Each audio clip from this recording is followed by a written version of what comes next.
Hello friends, welcome to movies decode. आज हम आपके लिए एक mystery thriller film South Korea से लेके आए हैं जिसका नाम अनलॉक्ड है और इसकी IMDb रेटिंग 6.4 है, जिसको टे जून किम ने डायरेक्ट किया है। अगर आपको डार्क हॉरर मिस्ट्री फिल्म की एक्सप्लेनेशन पसंद है तो आप सही जगह आए हैं। हम यही करते हैं, तो हमारे चैनल को सब्सक्राइब करें ताकि आप नए वीडियो को मिस न करें।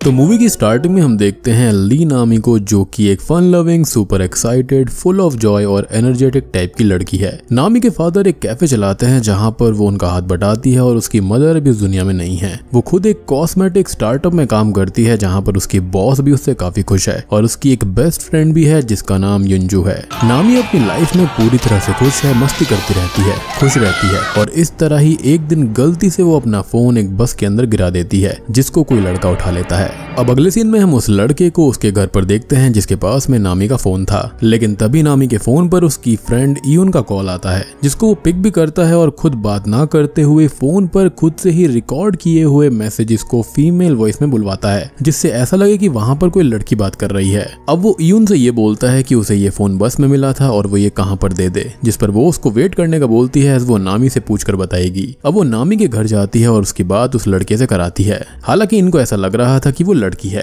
खैर अब यहाँ पर वो लड़का उससे एक जगह फोन देने का बोल देता है और फिर उसके फोन पर आ रही नोटिफिकेशन से नामी के बारे में सब कुछ पता लगाने लगता है। और लगभग आजकल तो सभी लोग सब कुछ ऑनलाइन डाल ही देते हैं। बेसिकली वो उसकी सारी इन्फॉर्मेशन निकाल रहा था। अब वो नामी के फ्रेंड्स की लिस्ट देखता है, उसके इंटरेस्ट के बारे में पता लगा लेता है और भी काफी सारे इन्फॉर्मेशन वो ले लेता है जिसको वो आगे अपने तरीके से इस्तेमाल करने वाला था। अब वो फोन को अनलॉक करने की कोशिश करता है लेकिन वो ओपन नहीं होता और वो फोन की स्क्रीन तोड़ देता है। खैर अब यहाँ से ये पूरा का पूरा सीन और कहानी शिफ्ट हो जाती है और हम एक नई चीज देखते हैं जहां पर माउंटेन पर बारिश होने से वहां पर बैरी की गई एक डेड बॉडी बाहर आती है और वहां पर ढेर सारे पुलिस वाले इन्वेस्टिगेशन के लिए आए हुए थे।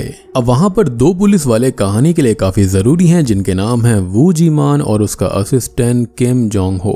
वो दोनों बात कर रहे होते हैं कि ये काम किसका हो सकता है और उन दोनों का शक एक ही इंसान पर था जो कि कोई और नहीं बल्कि जीमान का ही बेटा था, क्योंकि जहां से बॉडी मिली थी उस जगह पर जीमान ने अपने बेटे के साथ ट्री लगाया था और उसके बेटे का यूज करने वाला प्लांट फूड के प्रोडक्ट्स बॉडीज के आसपास मिले थे, जैसे वो खुद ही सब कुछ मार्क कर रहा हो। खैर अब जीमान को ये लग रहा था कि उसका बेटा जब 7 साल पहले घर छोड़कर भागा था तब वो ऐसा नहीं था और ना ही उसके अंदर किसी की जान लेने की हिम्मत थी। वो सोचता है कि उसका बेटा उल्टा हो सकता है, स्टूपिड हो सकता है, लेकिन किसी की जान नहीं ले सकता। जिस पर किम ये बोलता है कि शायद से वो किन्हीं बुरे लोगों के साथ में काम कर रहा होगा और ये सब उसके साथियों ने किया हो, जिस पर जीमान भी सोच में पड़ जाता है कि शायद से ऐसा हो सकता है। अब किम ये भी बोलता है कि उसका अपनी मदर से तो कांटेक्ट होगा ही, जिस पर वो बोलता है कि जो बच्चा अपनी मदर को बीमार छोड़कर चला गया और फिर कभी आया ही नहीं तो वो क्या ही उनसे कांटेक्ट रखेगा। लेकिन फिर भी वो ये बोलता है कि इन्वेस्टिगेशन के लिए वो एक बार चेक कर लेगा। अब कहानी यहाँ पर आपको 2 हिस्सों में अलग अलग लग रही होगी, तो इसको हम जोड़ देते हैं। तो असल में बात यह है कि जिस लड़के ने बस में से फोन उठाया था वो कोई और नहीं बल्कि वही जीमान का बेटा चुनयोंग है, जो कि अपने पेरेंट्स से 7 साल पहले ही अलग हो गया था क्योंकि उसके फादर से काफी उसके डिफरेंसेस आ गए थे।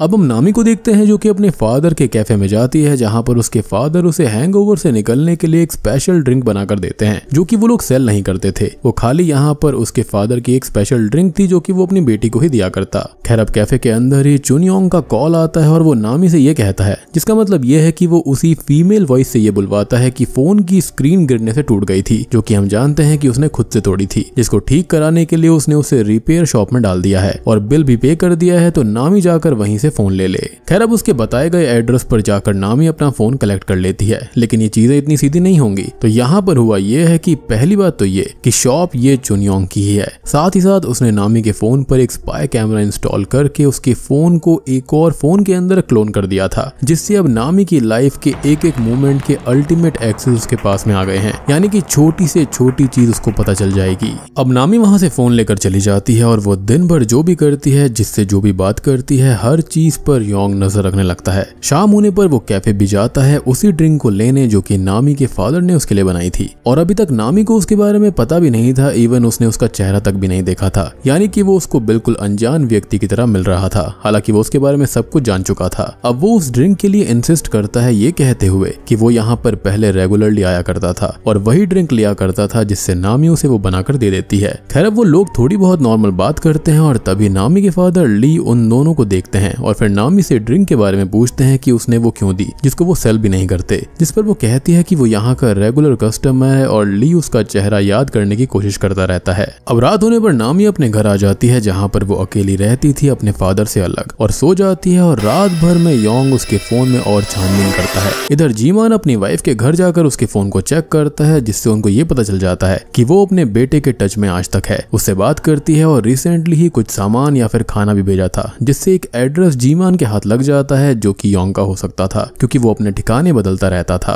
अब इधर मॉर्निंग में हम नामी को उसके डे टू डे लाइफ में देखते हैं। वहीं रात भर में योंग ने उसके बारे में सब कुछ डिटेल्स निकाल कर नोट बना लिए थे। साथ ही साथ दिन भर वो उस पर नजर भी रखने लगता है। अब उसे नामी के बारे में काफी कुछ पता था, लाइक उसको क्या पसंद है क्या नहीं पसंद, घर में अकेली रहती है और लैंडलॉर्ड भी नहीं है, डोर लॉक पिन क्या है, घर से कब निकलती है, कहाँ जाती है, कहाँ पढ़ती है, जॉब पर क्या और कैसा चल रहा है, उसकी दोस्त कौन है कैसी है, बॉस कौन है कैसी है, सबसे ज्यादा वो किससे कनेक्टेड है, सबसे कम किससे बात होती है। उसने कोई सीक्रेट इंस्टाग्राम अकाउंट भी बनाया हुआ है जहां पर से वो अपनी बॉस की थोड़ी बहुत बुराई भी करती रहती है, वो एड्स चलाती है एंड ऑल, और भी हर तरह की जानकारी के पूरे नोट्स वो बना लेता है। और अपने लैपटॉप पर उसने नामी की पिक्चर भी लगा ली थी, जहां पर पहले हम नोटिस करते हैं कि उसने किसी और ही विक्टिम की पिक्चर लगाई हुई थी जो कि पहले योंग का शिकार बन चुकी है। यानी कि ये इंसान नॉर्मल नहीं था, ये एक साइको किलर था।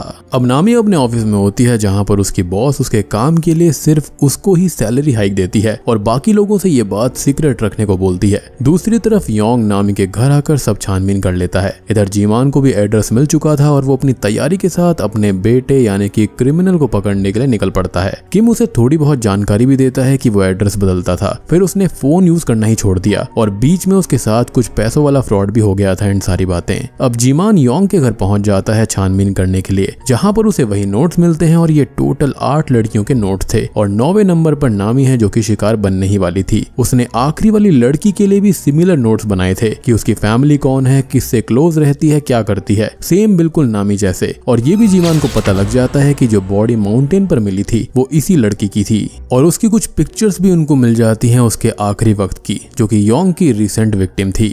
अब वो और कुछ पता लगा पाते इससे पहले ही योंग घर तक आ जाता है और उसे पता भी चल जाता है कि जीमान घर के अंदर है, तो वो उनको डिस्ट्रैक्ट करके बाहर लाकर थोड़ी दूर भेजता है और तब तक सारे सबूत मिटा देता है और अपना एक बैग लेकर वहां से भाग जाता है। और ये बैग काफी जरूरी है क्योंकि इसके अंदर उसके विक्टिम्स के फोन्स, नोट्स और बाकी चीजें हैं जो कि उसके लिए किसी अचीवमेंट की तरह है, एक रिवॉर्ड की तरह है। और तभी अब हम नामी के फादर को देखते हैं जो कि कैफे पर थे और तभी योंग वहां पर आता है जिसने की एक नई प्रोफेशनल आईडी बना ली थी कि वो एक डिजिटल सिक्योरिटी एजेंट है और उसको ये भी पता था कि नामी को कुछ सीडीज बेचनी है, तो उन्हें खरीदने के बहाने से वो उससे मिलता है और उसे कुछ मैच टिकट्स भी बेचता है। अब वो यहाँ पर वही ड्रिंक लेता है लेकिन इस बार उसके फादर ही उसको सर्व करते हैं, तो उन्हें काफी कुछ समझ में आ जाता है। वो नामी को घर छोड़ते वक्त ये बोलते हैं कि वो उस लड़के से दूर रहे क्योंकि उन्हें उससे नेगेटिव वाइब्स आ रही थी और वो पहले कभी भी कैफे में नहीं आया है क्योंकि उनको अपने रेगुलर कस्टमर याद रहते हैं, जिस पर नामी उनकी बातों पर ज्यादा ध्यान नहीं देती। लेकिन खुद योंग जो कि ये बातें सुन रहा था, देख रहा था, वो पूरा ध्यान देता है। अब एक सीन के अंदर हम जीमान को देखते हैं जो कि उस लास्ट विक्टिम की मदर से मिलने गए थे और यहाँ पर हमको ये पता चलता है कि योंग का लड़कियों को फंसाने का पैटर्न बिल्कुल सेम है। फोन की स्क्रीन तोड़ना, लॉक पता करना और फिर फोन क्लोन करके उनके ऊपर नजर रखकर उनके करीब जाना। साथ ही साथ हमको ये भी पता चल जाता है कि वो अपनी विक्टिम को खत्म करने के बाद में उसके ही घर को यूज करता है, उसके ही पैसों पर सर्वाइव करता है। बेसिकली वो उनकी आइडेंटिटी को ही चुरा लेता है। अब एक तरह से योंग नामी के फादर को उसके फोन से मैसेज भेजकर उनके फोन के अंदर भी स्पाईवेयर इंस्टॉल कर देता है, जिसके बाद में वो उनके ऊपर अटैक करके उनके ही घर में उनको बंदी बना लेता है। साथ ही साथ उनके घर में ही रहता है। वहां पर वो नामी की लाइफ को भी खराब करने के लिए उसके फोन से, उसकी सीक्रेट आईडी से उसकी बॉस की बुराई करके सीक्रेट बातें लीक कर देता है और वो भी नामी के नाम से, जिससे कि उसको जॉब से निकाल दिया जाता है। और दूसरी ओर माउंटेन पर और तेज बारिश होती है जिससे वहां पर बैरिड और भी बॉडीज बाहर आ जाती हैं, जो कि टोटल 7 बॉडीज थी, जिससे सब जगह डर फैल जाता है और जीमान परेशान हो जाता है एज उसे जल्दी से जल्दी अपने क्रिमिनल बेटे को पकड़ना होगा। और एक खास बात की शुरुआत में नामी को जिस नंबर से कॉल आया था वो था तो योंग का ही, लेकिन वो जो आवाज थी वो शायद से उसके किसी प्रीवियस विक्टिम की ही रही होगी। अब इधर नामी की लाइफ आधे डिस्टर्ब हो ही चुकी थी और वो युन के साथ साइबर क्राइम में रिपोर्ट लिखाने जाती है, जहां पर वो उसे ये बोलते हैं कि वो प्रूफ ला कर दे कि उसका फोन हैक हो गया था, जिससे वो और ज्यादा परेशान हो जाती है कि अब वो प्रूफ कहां से लाएगी। अब उसे अपने डैड का मैसेज आता है जो कि ये कहते हैं कि आज वो छुट्टी ले रहे हैं हैं। हालांकि ये मैसेज भेजा तो योंग नहीं था। अब वो यून के साथ कैफे में जाकर बैठती है और अपने डिजिटल सिक्योरिटी वाली फ्रेंड को कांटेक्ट करती है, लेकिन योंग मैसेज खुद से कर देता है कि वो वेकेशन पर गई है। खैर अब तभी उसको ये याद आता है कि वो लड़का जो कि उसको कैफे में मिला था, जो कि कोई और नहीं बल्कि योंग ही था, वो भी सेफ सिक्योरिटी फर्म में है, तो उसको वो कांटेक्ट करती है। हालांकि वो नहीं जानती थी कि यहाँ पर वो योंग है। अब योंग इधर उसके ही फादर को टॉर्चर कर रहा होता है और अपने काम करने का तरीका और प्लान बताता है कि वो सब कुछ कैसे करता है। और अब जब उसके पास में फोन है तब तक वो कुछ भी किसी के साथ इजीली कर सकता है। खैर वो नामी से मिलने जाता है और वो उसको अपनी प्रॉब्लम बताती है, तो वो उससे ये कहता है कि किसी ने उसके फोन में स्पाईवेयर डाला था और खाली यहाँ पर दिखावा करता है। और वो अपनी एक और चाल ये खेलता है कि ऐसे ही अकेले में नामी को ये बोल देता है कि शायद उसकी किसी रूममेट ने वो सब पोस्ट किया होगा, जबकि वो जानता था कि वो अकेली रहती है। लेकिन उसे शक की सुई यहाँ पर यून के ऊपर घुमानी थी, जो कि घूम भी जाती है। और नामी यहाँ पर यून से पूछने लगती है कि उसने ऐसा क्यों किया, जिस पर उसे काफी बुरा लगता है। और यहाँ पर यून गुस्से में ये बोल देती है कि हाँ उसने ये सब किया, जो कि बिल्कुल झूठ था। लेकिन यहाँ पर उनके बीच में काफी मिसअंडरस्टैंडिंग हो गई थी और नामी यून को वहां से भगा देती है, लेकिन वो गुस्से में अपना फोन फेंक देती है, जिससे उसके फोन की स्क्रीन टूट जाती है। और तभी उसे ये रियलाइज होता है कि सारी चीजें उसी रिपेयर सेंटर से शुरू हुई हैं, क्योंकि उससे पहले उसकी लाइफ बिल्कुल बढ़िया चल रही थी। अब इधर जीमान और किम को किसी भी हालत में योंग को पकड़ना था, क्योंकि ये सब बॉडीज उसकी इविलनेस का डर सब जगह फैला रही थी। और उन लोगों को उसकी शॉप की लोकेशन भी मिल जाती है, जहां पर वो जाते तो हैं, लेकिन एक कदम आगे रहने वाला योंग वहां पर पहले ही सबूत को मिटा देता है। अब वहां पर उसे ही ढूंढती हुई नामी भी आ जाती है, जिससे वो दोनों बात करके उसके बारे में सब कुछ बता देते हैं, सिवाय इतने कि वो एक डेंजरस किलर है। यानी कि यहाँ पर नामी को योंग के बारे में पता चल चुका था। नामी को सब कुछ समझ आ गया था कि उसके इस फोन के अंदर अभी भी स्पाईवेयर है, तो वो जीमान के फोन से उस डिजिटल सिक्योरिटी एजेंसी में पता करती है कि क्या वहां पर वो काम करता है या फिर नहीं। और ऑब्वियसली हम जवाब जानते हैं कि वो वहां पर काम नहीं करता था। और यहाँ पर पूरी की पूरी कहानी उसके सामने साफ हो जाती है। लेकिन स्टिल यहाँ पर एक ऐसी चीज है जो कि बहुत ही ज्यादा क्रिटिकल है और बहुत ही भयानक है, जिसके असली पत्ते थोड़ी देर में खुलेंगे।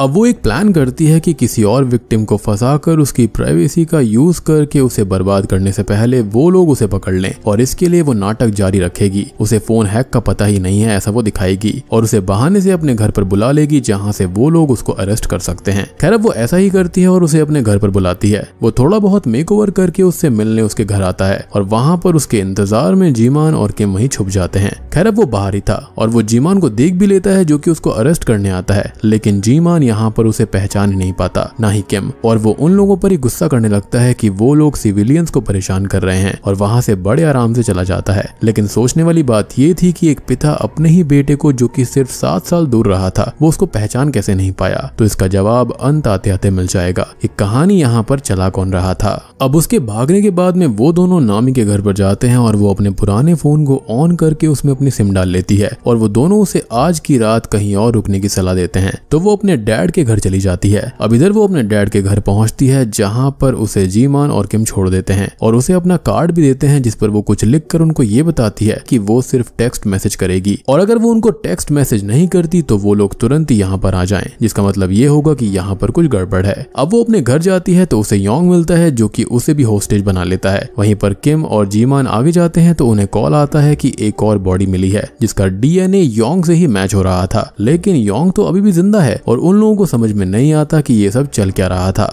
इधर योंग नामी को होस्टेज कर चुका था और उससे जीमान को मैसेज करवा देता है कि वो सेफ है, और अब वो उसे उसके फादर के पास में लेकर जाता है, जिसे उसने बंदी बना रखा था और टब में डाला हुआ था, जिन्हें डुबाने की धमकी देते हुए वो नामी से उसके हाथ पैर बंधवाता है और अब उसे ही टब में डाल देता है, जिससे उसके ही हाथों उसके फादर की जान चली जाए और फिर वो उसको भी खत्म कर देगा। और अब वो हर विक्टिम की तरह अपने इस विक्टिम की भी आखिरी पिक्चर लेता है और फिर आराम से हॉलवे में आता है, जिसके बाद में वो उस विजिटिंग कार्ड को देखता है तो असल में उसके अंदर नामी ने ये लिखकर जीमान को दिया था कि वो कॉल ही करेगी, उसके अलावा कुछ नहीं, क्योंकि उसे अंदाजा था कि उसका दूसरा फोन भी हैक्ड होगा। और हम तो जानते ही थे कि एक बार वो घर जा चुका है, यानी कि जब योंग उसके घर पर गया था स्टार्टिंग में तो उसने उसके दूसरे फोन को भी हैक कर लिया था और इन लोगों ने इसको फंसाया। खैर अब वो बाहर देखता है तो किम चुपके से अंदर आता है, जिसे वो मारने बढ़ता है, लेकिन जीमान उसको पकड़कर पीटने लगता है और अब उससे एक बहुत ही शॉकिंग सवाल करता है कि योंग कहाँ पर है। जी हाँ, यानी कि वो अपने बेटे से ही सवाल कर रहा था कि योंग कहाँ पर है, और वो रोते हुए उसको बोलने लगता है कि वही योंग है उसका बेटा।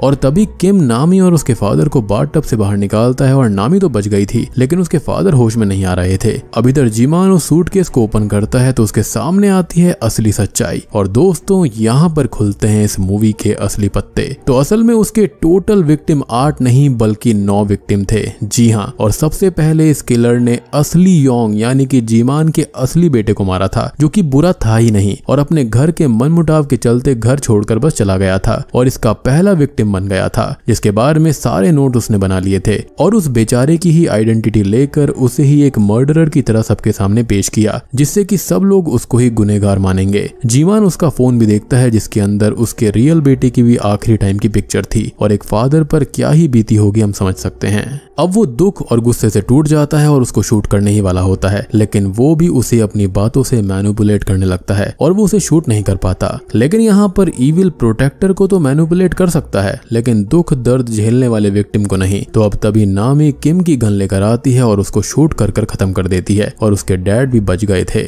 अब अगले सीन में जीमान ने नामी के ऊपर से केस हटवा दिया था और असली कातिल पकड़ा भी जा चुका था, खत्म हो चुका था और नामी अब अपने फादर और ईयुन के साथ अपनी हैपनिंग लाइफ में वापस चली गई थी। लेकिन अब उसके मन में हमेशा एक डर बना रहेगा कि कहीं फिर से वो किसी ऐसे ही इंसान का शिकार ना बन जाए। और